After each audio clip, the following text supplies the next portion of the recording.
যোগ্য সমস্ত বেকার যুবক যুবতীদের যুবসাথী প্রকল্পে আবেদন করার আহ্বান জানালেন কেন্দ্রীয় প্রতিমন্ত্রী সুকান্ত মজুমদার।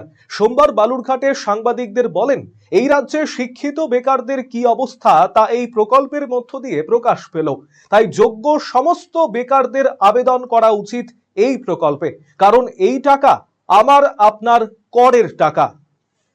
এআই এর সেই ভুল ধরব, এখন এই যুবসাথীর ফর্ম ফিল আপই প্রমাণ করে দিল আমাদের এই রাজ্যের বেকার যুবক যুবতীদের কি বর্তমান পরিস্থিতি।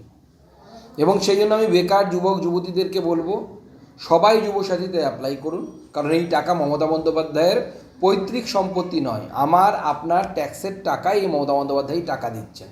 অতএব যারা পাবার যোগ্য তারা সবাই অ্যাপ্লিকেশন করুন, কিন্তু তার সাথে সাথে এটাও মাথায় রাখুন যে একটা গ্র্যাজুয়েট ছেলেকে, একটা পিএইচডি করা ছেলেকে, একজন বিটেক করা ছেলেকে ঘন্টার পর ঘন্টা লাইনে দাঁড়াতে হচ্ছে 1500 টাকার একটা ভাতা নেওয়ার জন্য, কারণ তার হাতে 25,000 টাকার চাকরি নেই বলে। যারা আপনাদেরকে লাইনে দাঁড় করাচ্ছে সেই লোকগুলোকে এবার ভোটে উপযুক্ত শিক্ষা দিন, তাদের পরিবারের ছেলেদেরকে ওরকম লাইনে দাঁড় করান। তৃণমূলের নেতাদের ছেলেরা যেন আগামী দিনে ওইভাবে লাইনে দাঁড় হয় 1500 টাকার ভাতার জন্য, তার ব্যবস্থা। এই প্রশ্ন আগে পড়ো। অন্যদিকে কাটোয়া স্টেশনে ট্রেনে অগ্নিসংযোগের ঘটনায় রাজ্যের বিরুদ্ধে সোচ্চার হন সুকান্ত মজুমদার। তিনি বলেন, এই রাজ্যে মমতা বন্দ্যোপাধ্যায় সরকার আসার পর ভারত বিরোধী কার্যকলাপের সংখ্যা বৃদ্ধি পেয়েছে। কাটোয়ায় ট্রেনে আগুন লাগার ঘটনার তদন্ত চলছে, 3 জনের ছবি সামনে এসেছে, ব্যবস্থা নেওয়া উচিত। যদি ধরেই নি তর্কের খাতিরে, দেখুন সিসিটিভি ফুটেজে দেখা গেছে যে নাকি 3 জন ব্যক্তি এর সাথে ইনভলভ আছে, তাদের তদন্ত হওয়া উচিত। তদন্তের আগে আমি খুব বেশি মন্তব্য করব না, কিন্তু আমি যেটা দেখতে পাচ্ছি যে ভারত বিরোধী বিভিন্ন কার্যকলাপের সংখ্যা কিন্তু পশ্চিমবঙ্গে দিন দিন বাড়ছে মমতা বন্দ্যোপাধ্যায় সরকার আসার পর থেকে। এই প্রশ্ন আগে পড়ো।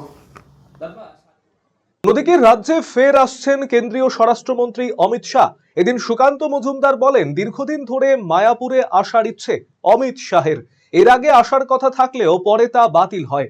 আগামী বুধবার মায়াপুরে আসবেন অমিত শাহ। কলকাতা বিমানবন্দরে নামবেন, এরপর সেখান থেকে যাবেন মায়াপুরে। সেখানে ইসকনের অনুষ্ঠানে যোগ দেবেন তিনি। অতএব আপনাদের নিজে দেখুন, মাননীয় গৃহমন্ত্রীজি আসবেন মায়াপুরে, গৌড়ীয় মঠ সম্প্রদায় এবং অন্যান্য সম্প্রদায়ের সন্ন্যাসীদের, সাধুগুরু বৈষ্ণব যারা আছেন তাদের সাথে বসবেন। মাননীয় অমিত শাহজির বহুদিনের ইচ্ছে ছিল আসার। এর আগেও একবার আসার তার ব্যবস্থা হয়েছিল, কিন্তু প্রোগ্রাম কোনো কারণে ক্যান্সেল হয়, একটা বড় দুর্ঘটনা ঘটে যাওয়ার জন্য সেই সময়। তো মাননীয় গৃহমন্ত্রী এলে পরে অত্যন্ত ভালো হবে, কারণ মায়াপুরে বিশ্বের সর্ববৃহৎ মন্দির শুরু হতে চলেছে আর কিছু দিনের মধ্যেই। এবং প্রভুপাদের, শিল প্রভুপাদের সাধনা, অন্যতম সাধনা ছিল যে এই মন্দির তৈরি হবে মায়াপুরে, ইসকনের হেডকোয়ার্টার। সেই উপলক্ষে মাননীয় গৃহমন্ত্রী আসবে। এর ফলে আমাদের বাংলার যে বৈষ্ণব আন্দোলন এবং অন্যান্য সনাতন ধর্মাবলম্বী মানুষ যারা আছেন তাদের আত্মবিশ্বাস এবং মনোবল আরও বাড়বে বলে আমার মনে হয়।